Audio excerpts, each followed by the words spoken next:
There are a ton of kids that are in our school system that are struggling, and there are a ton of parents, which is what this video is about, that are trying to discern, how do I help this child? Do I need to help this child? When do I need to help this child? And there's like a bunch of question marks all over as they are trying to figure out how to navigate this process, and the mindset behind it really can make or break this whole process for the parents. So this is one in a series of a few videos that goes ahead and does a deep dive to help make it easier for you, the parent or the awesome adult, whoever's watching this, figure out what in the world to do, how to do it, when to do it, why to do it. When parents come to me, we have a discovery call and I ask a bunch of questions. One of my main questions is, what is going on here? And now as you're watching this, I'm asking you, what's going on? What exactly is the problem that you are concerned with? A lot of times I hear, the teacher said, the test said, my sister said, but what really helps this parental mindset, this growth mindset for parents, this sustainable parenting that I've been talking about in this series, is I need you, the awesome adult, the parent, to really take a minute, take a deep dive as to what the problem is and look at all areas of life. We're just not looking at the child's academic life, because the child's academic piece is one piece that is overly measured and tested, but it's not really where the only place we can see a child thrive or struggle. So look at all different areas of the child's life. Where is this showing up? How is it showing up? How is it impacting them socially, right now? Then I want you to take it a step further and think, okay, well, there are these certain pieces of the puzzle that we see, we have questions about, and it doesn't seem to be impacting them right now, but what are the potential ramifications next year, 3 years? Your child has some kind of potentially red flags in preschool for not knowing their letters, for their visual memory, for not being able to describe a story when they look at the pictures, right? Which is a precursor for reading. They're kind of okay now because they're in preschool, right? They don't have a reading test. They're not going to get graded in reading, right? So right now it's not going to impact their academics, but if we don't get them to the next step of that, step in reading, they could potentially have big time problems coming in kindergarten and first grade. So think about what's going on now. How bad is it? What areas does it affect? And think about potentially, what could it affect down the road? As you're doing this, super important, we are looking for a triple win here, right? We want them to be successful at school, we want them to be successful socially, and we want them to be successfully at home. Right? So make sure we look at the 3 areas, because we're looking for a triple win for our kids now and later. Whatever you came up with when you were asking yourself those questions, if it was now or later, when to intervene, I'm not going to lie.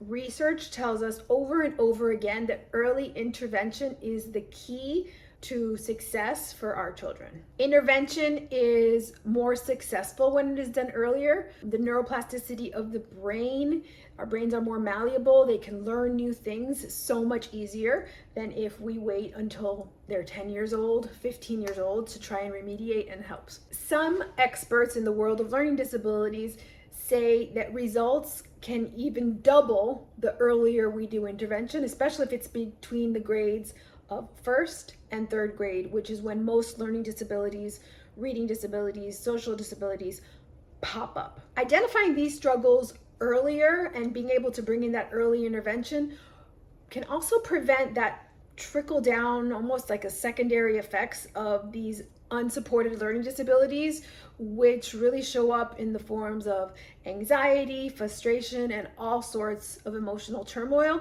We can avoid all of that if we get the support for our kids sooner than later. These last 2 things are not what you traditionally see when you look at the benefits of early intervention. These 2 probably won't come up unless this video comes up when you search it. One reason I'm a huge fan of early intervention is because looking at the parenting perspective, the parenting mindset, the earlier we start to begin to put pieces in and pull different levers to help our child, the more experience. So the longer we have to practice helping problem solving for our kids. Okay, so if we start this earlier, it's very different. Our resources, our ability to look for information, our ability to speak to professionals is very different than if all of a sudden at, let's say, 10, 11, 12 years old, we are presented with new information, even though it has been there all along, because these disabilities don't usually just pop up at 10, 11, 12 years old. And then we have to start navigating this whole, how do I parent a student that is struggling piece. So starting earlier definitely gives you more practice at being a parent who gets to problem solve for their child that's struggling. The second part that you usually don't find when you Google benefits of early intervention is that as parents, we get better at it, right? It's going to be ups and downs, but overall, we will get better at finding the right supports, finding the right therapist, finding the right program. Sometimes it even means finding the right school the earlier we start. Okay, so we've decided we're going to go ahead and get the help that we think that our child needs to get them to the next level, right? First thing I want you to do, look at the resources that are all around you. Look at the resources you probably already have. Somewhere along the line, you may have had a conversation with a teacher, coach, mentor, and they may have made some maybe subtle recommendations. You may be one of those families that come to me that have a whole psychoeducational report with 2 pages of recommendations. And when we go over that, I said, oh, did we try any of these? Did any of these work? I'm going to say 9 out of 10 times the answer is no, we did not try any of them. Maybe 10 out of 10 times the answer is no. And I'm going to take a little detour here. It's probably because when you are getting that, 10, 12, 20 page report, there's so much information on there. The recommendations are at the end. Your brain is probably full and you probably maybe had 1 or 2 action items after that and either didn't get back to or were just overwhelmed or didn't realize, the importance of going back. But go ahead and look at those resources. And now is the perfect time to start trying to discern which of those resources can be helpful for you now. My second strategy is go ahead and start researching, but put a limit to it, right? Let's be very cautious when we go down the path of Google, because as we all know, that could give us so much information and it can give us so much inaccurate information as well. Ask your friends, ask your sisters, ask your teacher. This is something that parents don't really talk about, right? Nobody posts, oh, my child has a reading disability. Everybody posts, my child got on the principal's honor roll. Everybody posts, my child got, the good citizen classroom. Nobody posts, my child's had a detention for 3 days and hasn't been to recess in 2 weeks because they can't manage to keep their butt in their seats.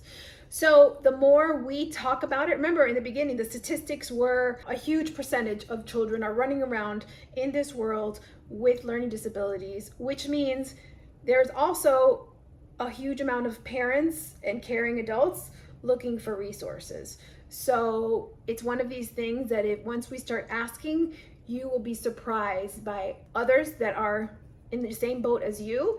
And the best recommendations, I feel, are word of mouth from one parent to another parent, from one psychologist to another parent, from director of a school to a parent, because they've been there, they've experienced it, they've seen the results, they've seen the struggles, and they've seen the benefits of working with this person. And this strategy is one of my personal favorites. Read. There are so many excellent books and resources that are out there that cost you $0. They are from the library and they're beautiful and wonderful. Some of my favorites, I'm going to try and list this below, but here we go. Some of my favorites are anything by Dan Siegel, anything by Stanley Greenspan, anything by Peg Dawson. She is kind of the guru in executive functioning. I took a mentorship class with her a few years ago, and her information is always cutting edge and excellent, and it has tons and tons of resources in the book. I will add, I have had parents tell me, because there are so many resources in that book and so many tips and strategies, that sometimes it was overwhelming, all the things that were recommended in the book, and they really couldn't implement what was in the book without having an executive functioning coach, psychologist, somebody else to help them navigate and implement where to prioritize and what to do. So that might be something that you guys might need after you check out some of the books. So now that we're talking about all the books, I would love to hear from you. What are some of your favorite parenting books? Even some of your favorite mindset books, some of your favorite books that you have really helped you navigate this parenting journey you're on. Tell me in the comments below. Now, when it comes to us, to the adults in the room, I really like books that teach us how to navigate all the things that we're always trying to do. So one of them is Sleep Smarter, because sleep is the foundation for all of our brains and how we function. I have a video about that here. Another one that I have a video about too is Atomic Habits, and we can link that here. And ironically, anything from Michael Hyatt and the Full Focus, they have a way of explaining things like the double win, prioritizing, like no other.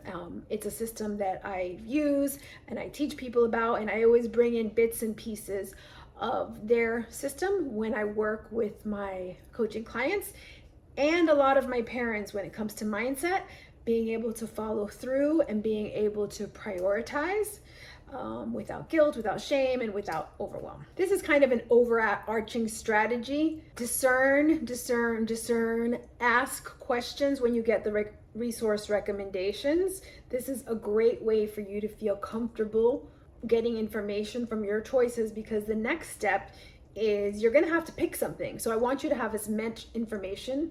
So when you're saying this is not for me, you have most of the facts, most of the information that's going to help you almost like discredit that. You're going to have a lot of the information that's going to help you say, hey, this is a strategy I want to try. I think it's really going to help. This is also a great way to help parents look at the different kinds of resources that are out there, right? There is different levels of support that you can bring in, to your team, let's say, right? Your parenting team. The first one is, you want to express interest. You want to look for information. You want to learn about what's happening. You want to learn about the problem, learn about the possible solutions, and reading and getting information that way is definitely a resource, because I'm telling you, some of these books are like a step-by-step. So reading is definitely a resource for you to put action on to help your child. Then another level would be a step-by-step, almost like a DIY intervention. This would look like an online program, an online workshop. I have quite a few of them. I have legible handwriting for kids. I have organizational one. I have a working memory. I have a couple of executive functionings, and these are DIY interventions, right? It's a video telling you exactly what to do, how to do it, and you get to watch it and learn from it and put it into action. My friends at Stop Parenting Alone, they have amazing resources. They have a whole parent school that has anything from sleep training to potty training to transitioning to a new school, managing a divorce. There is also Your Kids Table, which has an excellent feeding course. I will bring the links to these DIY interventions down below, but I didn't want to talk about them here. My favorite kind of DIY courses, DIY interventions, I like to call them DIY interventions because they are an intervention if you put them into action, are ones that have different media. So video, I like when they have where I can read, and I love a good resource area. So I love cheat sheets. I love a good script, how to navigate a parent-teacher conference. That's a great script. I love when they have accountabilities, charts, accountability checklists, right, built into the portal, the course portal, because all those resources will help enrich your DIY intervention experience. Okay, this is the second to last one we're gonna go over. Then there is the intensive intervention. This is like almost a done-for-you service, right? So you are gonna bring little Johnny and Mary, you find the clinician, you find the professional, you will drop them off and you will pick them up. And you may or may not have an active role in this intervention. You do have a role in the intervention because you are choosing this person to help you. You are giving your resources to this person and you are trusting them with your child. So whether you're passive or active, you are a part of the team. Just sometimes with this kind of done for you, you are not a big active piece of the solution. Okay. The last one, which actually is what I find the most beneficial and the trend now, I think, before everything was in person, one-on-one, this intensive intervention where it was just the clinician with the child. And then, we had COVID and everything became online. And then we had lots of digital programs and workshops. And then we realized, well, these are good, but it's not really enough. So this hybrid model brings both worlds together. And this is actually what I use in my practice and what I see the most benefit for my families and for my kids. So this model basically has that DIY piece where there is a resource portal that may have courses. It may have, if we're talking about how to debrief, right? There will be, a class on how to debrief. There'll be a step-by-step handout on how to debrief. But in our in-person sessions, we get to sit and figure out, okay, well, let's debrief this after school homework experience so it becomes very customizable to what's happening in your family in accordance with your skill set that your child has right now, right? And how do we get them to the next level and how do we get to navigate that situation? So you get the customized support, you get the customized intervention with things that we already know are proven, right? Things that we already know have worked in the past. So it becomes a beautiful way to really help the families and help the families feel hopeful, help the families feel empowered, bring in that peace, that peaceful parenting that I talked about in the other video. I can link it here. This is a way that really helps to support the parents so the parents can really support the child. In my practice, I do this with the Executive Function Solutions program. I also do it with my hybrid program where I meet with the child once a month. However, at home, we have those proven resources. I may have the family working with the Interactive Metronome Home program. And I talk all about Interactive Metronome right here in this video. You can click on it if you want to learn more about that. So we will have the benefits of both. I'll have the Interactive Metronome Home program working, doing a lot of the heavy lifting. And then when I get to see little Johnny or Mary, we can work on handwriting speed. We can work on a little bit more coordination. If I need to, I can change the home program that goes home. So this is a beautiful model, and it's definitely one of my most favorite modes of intervention because I see that it really moves the needle to the next step.